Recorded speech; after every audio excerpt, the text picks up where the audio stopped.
नोंथांनि मुङा? आंनि मुङा लीना नार्जारी। सिगां बबे राजखान्थि दलाव दंमोन? आङो सिगांहाय BPF राजखान्थियाव दङमोन। आङो हाब्रुबारि BCDCनि एक्स चेयारमेन। माब्ला जयेन जायामोन BJP आव? आङो BJP आव थांनाय माबायाव जादों, जोंनि मिनिस्टार सार फैदोंमोन, बे समावनो आङो जयेन जादों। दिनै नोंथाङा BPF राजखान्थि दोलोनिखौ माखासे सोद्रोमाफोरखौ लानानै फैबावदों होननानै मिथिनो मोनदों। दिनै आङो BPF दोलोनि जोंनि वुमेन विंसनि माखासे आङो भाइस प्रेसिडेन्ट, अर्गेनाइजिं मेम्बारफोर, जइन्ट सेक्रेटारिफोर आं बिसोरखौ लानानै फैनो हादों। दिनै आङो BJP आव जयेन खालामफैबाय बिसोरखौहाय। नोंथाङा BJP आव जयेन जाखांनायनि उनावहाय BPF निफ्राय साबेसे मेम्बारफोरखौ लाबावखो? BPF निफ्रायथ' बिदिनो बिराद बुरजा मेम्बार्सफ्रा फैगासिनो दङ आरो फैबावगोन। मानो होनोबा बिथांमोना एसे दा उसुबिदा दङ। बिसोर गासैबो माने बुंनो थाङोब्ला जोंनि हाब्रुबारि वुमेन विंसनि, आं बिसेसके जोंनि जायगानिखौ बुंगोन, जोंनि हाब्रुबारि BCDCनि आन्डारनि वुमेन विंसफ्रा बिसोरखौ आं फैजोबगोन होननानै आं आसा खालामो आरो बिथांमोना फैजोबखागोनबो। बेनो। आंनि मुङा मनिन्द्र ब्रह्म। गामि बाथाबारि। दिनै नोंथांमोना मा जाहोननि थाखाय BJP आव जगदान जाफैखो?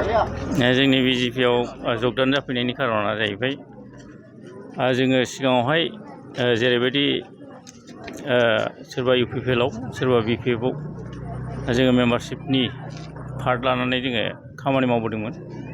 दा जोङो जेबो उन्नति जायखौ नुनानैहाय जोङो दिनै गोदानै BJP निफ्राय जेनाखि प्रतिनिधि हिसाबै माबा गसंगासिनो दङ। दा बिथांखौ जोङो समर्थन होनो सानदों। बिथांखौ समर्थन होनायनि गेजेरजोंहाय जोङो गामियाव, ओनसोलाव जाहाथे जोङो उन्नत मोनसे लाबोनो हायो, जोङो मोजां मोनसे परिबेस लाबोनो हागोन बेखौ आसा खालामनानै बे सिन्था धारनानि गेजेरजों जों दिनै BJP आव जयेन जाफैदों। आरो जायनाखि प्रतिनिधि बिथां मानगोनां मनरन्जन ब्रह्म, बिथांखौ जोङो जेरैखि जाया जयजुक्त खालामनानै जाहाथे जोंनि गेजेराव लिडारशिपनि बिबान होनानै जोङो जोंनि गेजेराव बे दतमा ओनसोलाव दरफ्रोमबो एलेकायाव गोलैनाय दरफ्रोमबो गामिफोरनि बागै जाहाथे उन्नत मोनसे परिबेस लाबोनो हायो, बेखौ जों आसा खालामनानै बिथांखौ जों समर्थन होनो थाखाय BJP आव जगदान जाफैदों। दिनैनि हाबाफारिनि सोमोन्दै आबुङै फोरमायनो हागोन नामा? दिनैनि हाबाफारियाथ' बेनोसै, जों फैगौ 2025नि बिटिआरनि बिसायख'थिखौ लानानै बे हाबाफारिखौ लादों।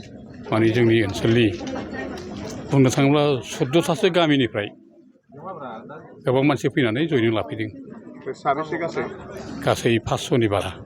बिथांमोनहा सिगां बबेबा राजखान्थि दोलोजों लोब्बा दंमोन नामा? सिगाङाव BPF दंमोन आरो हयथ' सोरबा गुबुन दल, जेन'बा कंग्रेस। दानि थासारियाव BJPआ माबायदि गोख्रों जाखो? दानि थासारियाव दतमा हिसाबै जोंनि थासारिया बिराद मोजां। जोंनाव दङ आरोबो खबर खालामखानाय, फैनो नागिरनाय गोबां मानसि दंबावो। जों माने सम आरो माबाखौ खाबुखौ मोनथ'यैयाव गोबां मानसिखौनो बादा होनानै दोनथ'दों। बे खयथा दिननि गेजेराव जों गासै ओनसोलनि जोंनि नौनारिफोरखौ, रायजो राजाफोरखौ जयनिंआव लाजोबगोन। बेसेबांसो भट मोननानै देरहागोन बायदि सानदों? भटआथ' जों साननायाथ' बुरजा, खमब्लाबो जोङो बे 20नि गोजौआव मोनगोन। खिन्थु जों सानदोंमोन 30,000सो बारनो आरो। रायजो राजाफोरनो मा मेसेज हरनो सानो? रायजो राजाफ्रा बेनो जे जोङो गोबां सम दतमा समस्तिया जोङो गोग्लैसोनानै थांनाय 10 बोसोरावबो जों BPFनि दिनावबो जों EM मोनाखैमोन। ओमफ्राय बे 10 बोसोराव जोंनि MCLAफ्रा सरकारजोंनो गैया।